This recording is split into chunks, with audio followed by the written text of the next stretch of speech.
la legalidad. Una cosa es que un jugador pierda los nervios o actúe mal y le mete un mordisco, el otro le mete un dedo en un ojo, y eso no tiene absolutamente nada que ver con esto.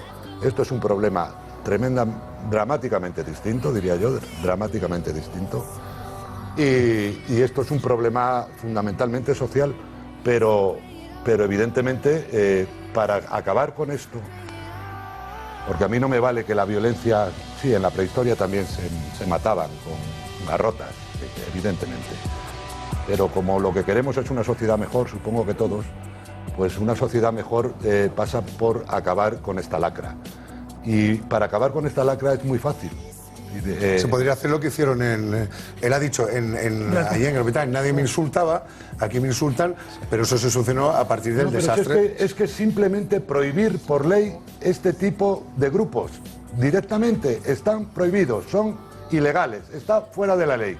Y a partir de ahí, señores que pertenecen, como hay sociedades que están prohibidas o determinadas asociaciones que están prohibidas, y si usted pertenece a un grupo violento de estos, usted tiene 1 año de cárcel y se acabó. Y de verá cómo no se apunta a las medidas que tienen que tomar los clubes, las fuerzas de seguridad, el gobierno, etcétera, todo para controlar esto, porque se ha demostrado que está descontrolado. Alonso, al hilo de lo que decía Ancelotti, él solo marcaba, estamos marcando los dirigentes. En Inglaterra, que él ha aplaudido la Premier, de que ya no sucede esto, no hemos de olvidar de cuando hay Eurocopas y hay mundiales, los hooligans la ligan parda fuera del país.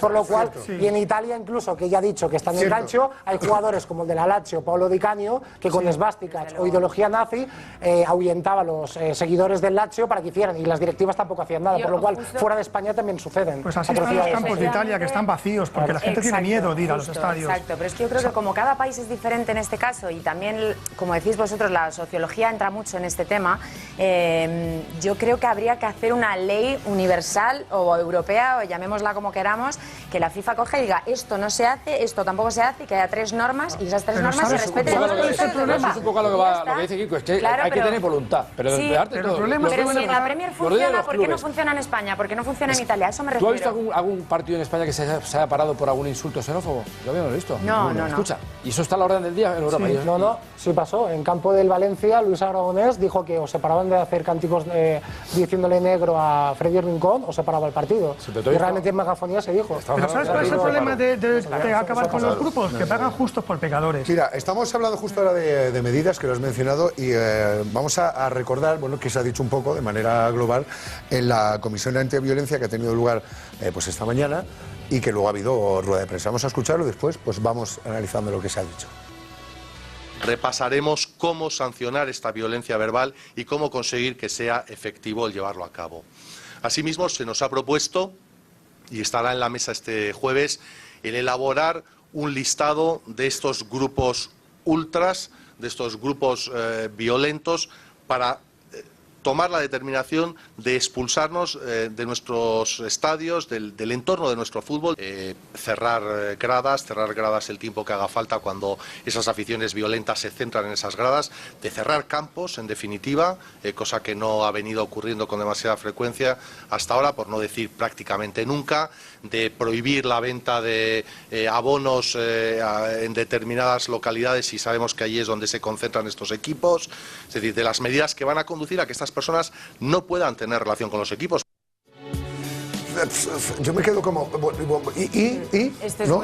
a mí me parece, creo que lo pensamos todos, pero no sé, a mí me parece como muy obsoleto esto. Es decir, lo llevamos haciendo mucho tiempo, aquí hay que ser más extremo, más drástico, hay que poner más normas, porque esto de cerrar las gradas donde están los ultras lo llevamos haendo, ¿cuánto? ¿40 años? Es que no tiene ningún sentido, en mi opinión. No lo llevamos haciendo 40 años. Lo llevamos haciendo mucho tiempo ya. Lo de cerrar las gradas, vamos. Yo haría una cosa, yo no dejaría viajar a los grupos ultras. Los desplazamientos los prohibiría desde ya mismo, pero desde hoy. Y luego haría arresto... ¿Cómo lo evitas eso? Pero arresto domiciliario para los peligrosos. O sea, arresto las 2 horas del partido en tu casa con un madero ahí. No, yo los ponía a hacer trabajos sociales. Bueno, aparte de eso. Y quiero decir una cosa, porque hablamos de esvásticas, hablamos de lo que queráis, pero es que los que se pegaban ayer eran de una ideología ultra y los otros de la otra. Entonces, pero ¿sabes qué pasa? Que con esta gente no conoce... Claro. Parece que eso es por ideología política, pero hay veces que hasta con diferente ideología se juntan para pegarse con otros. Es que les da igual. Sí, no, es lo mismo. Y además son tan anormales que ponen reglas. Es decir, en la refriega de ayer, Cuando en el metamos el encuentro bengalazo, ese, nos estaban pegamos. prohibidas las armas blancas. Pues mira tú por dónde hubo navajazos a doquier, o por doquier. A mí lo que dice el señor Cardenal, a mí no me parece mal como una declaración de intenciones. Ahora, aquí lo que pasa es que, parece solo eso, hoy nos reunimos para dar una declaración de intenciones. Bueno, él aplaza el jueves alguna decisión. Y yo espero, de verdad, que pasado el fervorín y la indignación de todo el mundo decente que está indignado, pertenezcas al planeta del fútbol o al de los simios, que te da lo mismo, que es que esto no es propio de una sociedad normal ni y lo que sería una pena es que se convierta en un mártir. Pero digo que pasado el fervorín esas declaraciones se conviertan en actuaciones y en una realidad que es absolutamente necesaria. Que se plasmen hechos. Una de las cosas que se han dicho en esa comisión es que, por ejemplo, el tema de los insultos que antes has mencionado, digamos que es un punto de partida. Es fundamental. Deberían constar, o sea, el hecho de que en las actas arbitrales se contara lo que han cantado estos, los que han dicho aquellos, ¿creéis que es un buen punto de partida? Es que yo soy un jugador del Sevilla y estoy oyendo a puertas en María y me voy del campo. O sea, me voy del campo. O illa, Juanito Chupatilla. O sea, os parece que es un buen punto de partida para... Pero es que es obligación, es que esto es tremendo, porque es obligación del colegiado, eso está en el reglamento, es que es el árbitro el que tiene que hacer constar. Si ha habido insultos racistas, si ha habido insultos o faltas de respeto gravísimas para la sensibilidad de cualquiera, como las que hemos contado, etcétera.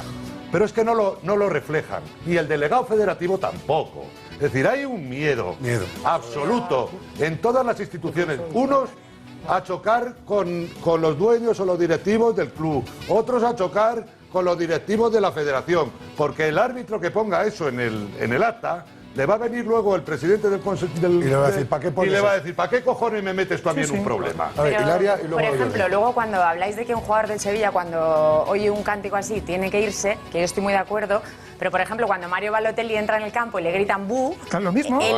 Pero él, que vale, que es un tipo muy polémico y lo que queramos, pero realmente él se indigna y realmente pasa a ser como la parte de cachondeo, ¿no? Encima, o sea, ni siquiera se lo toman en serio. Totalmente. Entonces, es que hay alguien que tiene que actuar por encima de ese jugador, aunque él diga, que tiene que yo actuar me voy. es el árbitro. Bueno, Si vale, es que es el árbitro. Perfecto, el árbitro, y los quien sea, directivos del equipo a instar a que el señor que se ha olvidado eso en el acta, ir al comité y decir, ¿usted qué coño pasa aquí con este hombre? Claro. Kiko, pero las situaciones son tan incoherentes que incluso hay a veces que el estamento arbitral muestra una tarjeta a la persona que quiere un poco indagar el tema. Hace años en la Romareda, ¿qué pasó? Samuel Eto'o le canta en gorila, él se para, dice que no quiere jugar, el árbitro la amonesta y dice, sigan.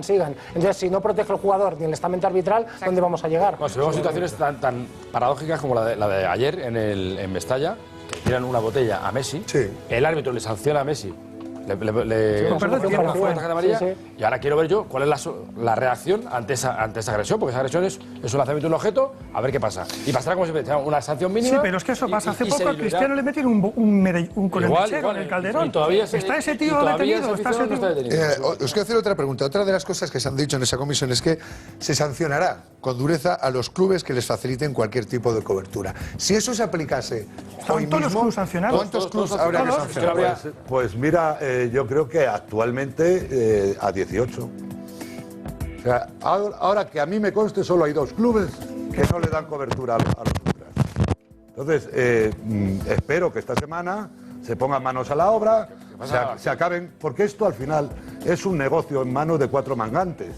De 4 mangantes que normalmente los directivos son tan torpes que a la hora de entrar en campaña electoral, que a la hora de hacer cualquier cosa, se ponen en manos de delincuentes, porque estos son delincuentes, y se ponen en manos de delincuentes. Que me explique a mí el señor Cerezo por qué, si yo tengo vía con los ultras del Atleti, me venden las camisetas a la mitad de precio que venden en la tienda oficial. Que me explique el señor Cerezo. ¿Por qué tienen entradas para todos los partidos? Cuando no hay localidades, me las pueden facilitar estos señores revendiéndolas al precio que les dé la gana. ¿Por qué pagan las finales? No, porque van a todos lados. Claro. Bueno, tengo una pregunta muy rápida que haceros que me tenéis que contestar rápido porque vamos a hablar con la psicóloga Pilar Muñoz para que nos explique un poco cómo es el perfil de esta gente, pues a la que estamos hablando de ello. Pero antes os quiero preguntar qué os parece que ni el presidente de la Federación, Ángel Villar, ni del Atlético de Madrid, Enrique Cerezo, han estado hoy en esa comisión de antiviolencia. Una vergüenza. Deberían haber estado. Una vergüenza. O el presidente o el consejero delegado de su defecto. De que delegarlo en un gerente está bien. Alguien en representación, pero me parece que si quieres darle autoridad a esto, tiene que ir la gente que manda. Claro. Ya está. Digo yo, ¿no? Creo yo, aunque sea de cara a la galería, pero mira, están aquí los responsables. El presidente del Deportivo sí que ha bajado a Madrid, estaba aquí y hasta en la reunión, pero yo creo que tiene que ser de verdad, o sea, no palabras, como ha dicho Miguel Cardenal, que parece que es todo una declaración de intenciones, pero luego, ¿en qué se va a plasmar? No, Tenemos al juez, ¿no? Lo de Villar es... Pero eso ya a Villar ni está ni se le espera. O sea, para No, nada. pero luego, pero escucha, pero luego... es que lo de ayer fue tremendo. No, Es pasados decir, en la que un domingo que se celebra un partido a las 12, no haya un responsable de la federación hasta 5 minutos antes, a las 12 menos 5, poco más o menos, con el que contactar para saber qué se hace con el partido, si se suspende, no se La primera nota oficial de la Federación fue a las 4 de la tarde. A las 4 de la tarde, no, Por eso te digo que va muy lento, era un día de trabajo. Eso es. Imagínate que pasa entre semanas. Sí, ahí lo has dicho. Era un día de Ellos trabajo. trabajan los domingos. Bueno, pues esto es así. Y por no ser más mal pensados, porque decían que era por los derechos a la Liga Asiática, bueno, que habían vendido a la televisión asiática. Cuando se juega los domingos es porque a las 12 del mediodía, Correcto. es porque lo compra Japón y China. Los chinos se hubieran suicidado en cadena, no hubieran comprado más derechos. Eso, salvo que haya un problema de orden público, que está toda la gente en el estadio y eso a lo mejor genera más problema que beneficio, pero... Lo que decía, vamos a intentar averiguar, porque es una de las preguntas, la que hemos lanzado, la que les he lanzado, la que yo tengo personalmente al principio del programa, ¿no? ¿Por qué un hombre de 43 años con 2 hijos se sube en un autobús toda la noche a pegarse y se olvida, pues bueno, que tiene 2 niños y no piensa en las posibles consecuencias? Tenemos al teléfono a Pilar Muñoz, psicóloga. Muy buenas. Muy buenas noches a todos. No sé si has escuchado la pregunta. Sí, perfectamente. ¿Y sí. qué? Muy bien. Pues hay dos angulaciones muy importantes y muy interesantes que conviene que nuestros oyentes lo tengan muy claro, porque es una cuestión de masas, no es una cuestión deportiva. Primero, a nivel personal, hay unos predisponentes, es decir, no todo el mundo, no todo sujeto que le guste el fútbol, se adhiere a este tipo de grupos más radicales, más fanáticos. ¿Qué predisponentes? Primero, ¿qué es un predisponente? Es un comportamiento que se tiene genético, heredado o aprendido y que hace la configuración de conducta de la persona. Entonces, ¿qué tipo de perfil tiene este tipo de sujetos fanáticos? Pues pueden ser personalidades impulsivas, son personalidades paranoides, es decir, que cualquier otro que sea diferente me ataca. Personalidades antisociales, son transgresores, son desafiantes. Personalidades depresivas, depresivos ansiosos, depresivos paranoides. Después, entrando en más profundidad, hay un vacío existencial y una sobreidentificación con un grupo. Es decir, que como no tengo un control del yo interno, intento poseerlo a partir de controlar el grupo externo. ¿Cómo Pilar, lo controlo? A ver, Pilar, no te digo porque tenemos el plato lleno de colaboradores y muchos de ellos te quieren hacer preguntas. Por ejemplo, Hilaria. Sí, hola Pilar, buenas noches. Hola, buenas noches. Sí. Yo te quería preguntar y a lo mejor es una pregunta un poco evidente, pero ¿qué ejemplo le puede dar un hombre que sigue este tipo de conductas a 2 niños, una niña de 19 años creo que era y el otro de 4, ¿no? ¿Cómo pueden convivir esos niños con un ejemplo así? Bueno, la relación de apego con el padre no es solamente por esta conducta, sino que probablemente su conducta de más fanatismo, más radicalidad, ya ha estado presente a la hora de relacionarse con sus hijos. Es decir, esta persona a la hora de ver un partido o de interpretar un partido político o de cualquier situación diferente a él, ya ha imprimido una situación de radicalismo hacia sus hijos, O sea que esto no es un hecho puntual, un islote aislado de conducta. Pilar, un poco rematando, y si te he entendido bien lo que nos venías a decir al principio, estos señores que pertenecen a estos grupos, al final lo que son es, digamos, gente vacía de identidad que una vez integrados en un grupo de estos adquieren una identificación, grupal. Sí, una identificación grupal y de alguna manera mejoran su autoestima ya que están vacíos de, de valores, claro. Sí. Bueno, sí tienen valores, ¿eh? Lo que pasa es que los tienen completamente invertidos. Es decir, para ellos el valor existencial es el imprimir fanatismo, radicalidad. Entonces, ellos solos no tienen ninguna consistencia personal. Cobro mi sentido personal, mi yo, en función de todo el grupo. Cuanta más violencia y más conducta agresiva, más soy yo. Ya.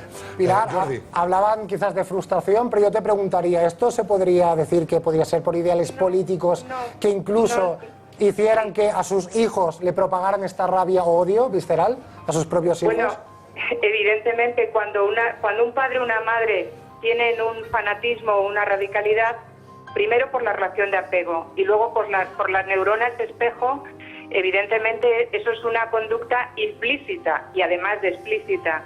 Es decir, que el agresor o el paranoide o el impulsivo o el antisocial lo que hace es generar unas generaciones que van a seguir con esa misma conducta. Pero entonces, Pilar, te quiero hacer una pregunta al hilo de lo que estás diciendo. Entonces, ahora mismo, los hijos, ¿no?, de la víctima, el hecho de que haya sucedido esto va, digamos, a potenciar eso que ya están viviendo en casa, o a lo mejor es el momento en el que se dan cuenta de que eso es un mal camino.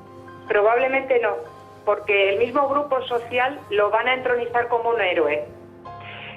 Con lo cual nunca se van a parar a reflexionar, al menos ahora en estos momentos, siendo infantes o jóvenes, su padre va a ser un héroe. Víctima, además, se va a radicalizar el odio a los contrarios, a los diferentes. Claro, porque me imagino que a esa edad es difícil, ¿no?, explicarle las verdaderas razones por las que, bueno, su padre no va a volver a casa. Exacto. Con lo cual se va a generar una narrativa de idealización de la muerte de ese padre y una cierta heroicidad que les va a conducir precisamente a mal camino, a no ser que en su vida tengan algún factor externo que les ayude a reflexionar y a decir, estaba profundamente equivocado mi padre y yo, por mimetismo y por apego, también estoy confundido. Guillermo. A mí lo que me choca, Pilar, es la edad. Porque normalmente la gente se mete en estos grupos con 18, 19, 20 años. Pero este señor ya tenía 43. Y son 23 años haciendo esto. Es que no me entra en la cabeza. No tiene nada que ver. Vivimos en una sociedad altamente fanática. Hay una gran postración social de caos, de relativismo.